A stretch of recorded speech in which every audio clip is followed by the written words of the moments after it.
ದಲಿತ ವಿದ್ಯಾರ್ಥಿಗಳು ಚೆನ್ನಾಗಿ ಓದಿ ಏನಾದರೂ ಸಾಧನೆ ಮಾಡಬೇಕು ಅಂತ ಸರ್ಕಾರ ಆ ಸಮುದಾಯದ ವಿದ್ಯಾರ್ಥಿಗಳಿಗೆ ಉಚಿತ ಶಿಕ್ಷಣ ಅಥವಾ ಕಡಿಮೆ ಶುಲ್ಕ ಮಾಡಿದೆ. ಇದೀಗ ಸಾಮಾನ್ಯ ವರ್ಗದ ವಿದ್ಯಾರ್ಥಿಗಳು ಎಷ್ಟು ಶುಲ್ಕ ಕಟ್ತಾರೋ ಅಷ್ಟೇ ಶುಲ್ಕವನ್ನ ಅವರೂ ಕಟ್ಟಬೇಕು ಅನ್ನೋ ನಿಯಮ ತಂದಿದ್ದಾರಂತೆ.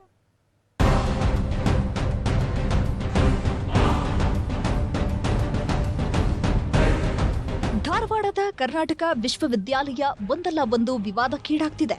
ಇದೀಗ ಎಸ್ಸಿ ಎಸ್ಟಿ ವಿದ್ಯಾರ್ಥಿಗಳ ಶುಲ್ಕ ದರವನ್ನ ಹೆಚ್ಚಿಸಿದ್ದಾರೆ ಅನ್ನೋ ಆರೋಪ ಕೇಳಿಬಂದಿದೆ.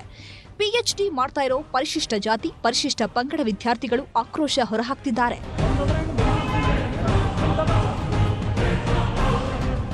ಒಬಿಸಿ ವರ್ಗದ ವಿದ್ಯಾರ್ಥಿಗಳ ಹಾಗೂ ದಲಿತ ವಿದ್ಯಾರ್ಥಿಗಳ ಶುಲ್ಕದಲ್ಲಿ ಸಾಕಷ್ಟು ವ್ಯತ್ಯಾಸವಿದೆ.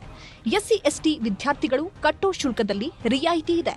ದಲಿತ ವಿದ್ಯಾರ್ಥಿಗಳು ಆರ್ಥಿಕವಾಗಿ ಹಿಂದುಳಿದಿರ್ತಾರೆ. ಅಷ್ಟೊಂದು ಶುಲ್ಕ ಕಟ್ಟೋಕಾಗಲ್ಲ ಅಂತ ರಿಯಾಯಿತಿ ನೀಡಲಾಗಿದೆ. ಆದ್ರೀಗ ಏಕಾಏಕಿ ಹಿಂದುಳಿದ ವರ್ಗದ ಸಂಶೋಧನಾ ವಿದ್ಯಾರ್ಥಿಗಳು ಕಟ್ಟುವಷ್ಟು ಶುಲ್ಕವನ್ನೇ ಎಸ್ಸಿ ಎಸ್ಟಿ ವಿದ್ಯಾರ್ಥಿಗಳು ಕಟ್ಟಬೇಕಂತೆ. ಸರ್ಕಾರ ಏನಾದರೂ ಆದೇಶ ಹೊರಡಿಸಿದ್ಯಾ ಅಂದ್ರೆ ಅದೂ ಇಲ್ಲ.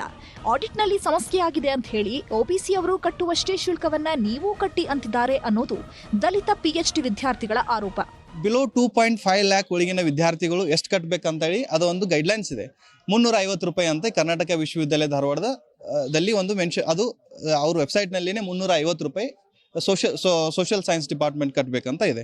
ಸೊ ಇವ್ರು ಏನು ಮಾಡ್ತಿದ್ದಾರೆ, 3,350 ರೂಪಾಯಿ ಸಮಥಿಂಗ್ ಮೇಲೆ ಅಮೌಂಟ್ ಇದೆಯಲ್ಲ, ಅದು GM ಫೀಸ್ ನೀವು ಕಟ್ಟಬೇಕಂತ ಹೇಳಿ ಇದೇ ವರ್ಷದಿಂದ ಅಲ್ಲ 2019ರಿಂದ ನೀವು ಮತ್ತು ರಿಎಂಬರ್ಸ್ಮೆಂಟ್ ಅದು ರೆಟ್ರಾಸ್ಪೆಕ್ಟಿವ್ ಫೀಸ್ನ ಕಟ್ಟಬೇಕಂತ ಹೇಳಿ ಇವರು ಬಾಯಿ ಮಾತಿನಿಂದ ಹೇಳ್ತಾರೆ. ಬಟ್ ಇವ್ರ ಕಡೆ ಯಾವುದು ತರನಾಗಿ ಸರ್ಕಾರದ ಆದೇಶವಿಲ್ಲ. ಇವ್ರು ಸರ್ಕಾರದಿಂದ ಇವ್ರು ಯೂನಿವರ್ಸಿಟಿಯಿಂದ ಮಾಡಿದಂಥ ಆದೇಶ ಕೇಳಿದಾಗ ಇವರು ಆದೇಶ ಇಲ್ಲ, ನೀವು ಫೀಸ್ ಕಟ್ಟಲೇಬೇಕಂತ ಹೇಳಿದ್ದಾರೆ.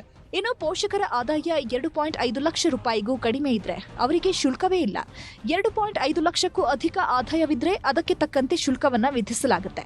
ಆದ್ರೀಗ 2.5 ಲಕ್ಷ ರೂಪಾಯಿ ಆದಾಯ ಇರೋ ಪೋಷಕರ ಮಕ್ಕಳಿಗೂ ಒಬಿಸಿ ವಿದ್ಯಾರ್ಥಿಗಳಿಗೆ ಇರೋ ಶುಲ್ಕವನ್ನೇ ಕಟ್ಟಬೇಕಂತೆ. ಇದೆಲ್ಲದಕ್ಕಿಂತ ಮತ್ತೊಂದು ಅಚ್ಚರಿಯ ಸಂಗತಿ ಅಂದ್ರೆ 2020ರಿಂದ ಇದುವರೆಗೂ ದಲಿತ ವಿದ್ಯಾರ್ಥಿಗಳು ಕಟ್ಟಿರೋ ಶುಲ್ಕ ಹಾಗೂ ಒಬಿಸಿ ವಿದ್ಯಾರ್ಥಿಗಳ ಶುಲ್ಕದ ವ್ಯತ್ಯಾಸವನ್ನೂ ಲೆಕ್ಕ ಹಾಕಿ ಅಷ್ಟೂ ವರ್ಷದಲ್ಲಿನ ವ್ಯತ್ಯಾಸದ ಹಣವನ್ನು ತುಂಬುವಂತೆ ಸೂಚಿಸಲಾಗ್ತಿದೆಯಂತೆ.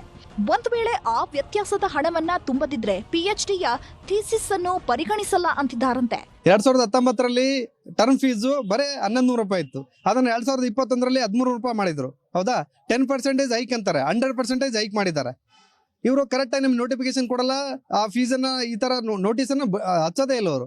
ಫೀಸ್ ಇಸ್ ಫೀಸ್ ಅಂತಾರೆ, ಫೀಸ್ ತುಂಬಲೇಬೇಕಂತಾರೆ. SST ಫೀಸು ನಾವು ಹೆಂಗ್ ಜನರಲ್ ಫೀಸ್ ತುಂಬಕ್ಕಾಗುತ್ತೆ? 2 ಲಕ್ಷ 2.5 ಲಕ್ಷದ ಬಿಲೋ ಇರ್ತಕ್ಕಂಥ ಮಕ್ಕಳು ನಾವು SC/ST ಅಂತ ಕನ್ಸಿಡರ್ ಆಗ್ತೀವಿ. ಅದ್ರಲ್ಲಿ ಮೆನ್ಷನ್ ಮಾಡಿದ್ದಾರೆ. ಅವರೆಲ್ಲ ನಾವು GM ಫೀಸ್ ಹೆಂಗ್ ತುಂಬಬೇಕಂತಾರೆ? ಒಟ್ನಲ್ಲಿ ಕರ್ನಾಟಕ ವಿಶ್ವವಿದ್ಯಾಲಯ ಈಗ ದಲಿತ ವಿದ್ಯಾರ್ಥಿಗಳಿಗೆ ಶುಲ್ಕ ಕಟ್ಟುವಂತೆ ಹೇಳುವ ಮೂಲಕ ಮತ್ತೊಂದು ವಿವಾದಕ್ಕೆ ಎಡೆ ಮಾಡಿಕೊಟ್ಟಿದೆ. ಮಂಜುನಾಥ್ ಯಡಾಳ್ಳಿ, ನ್ಯೂಸ್ 18 ಧಾರವಾಡ.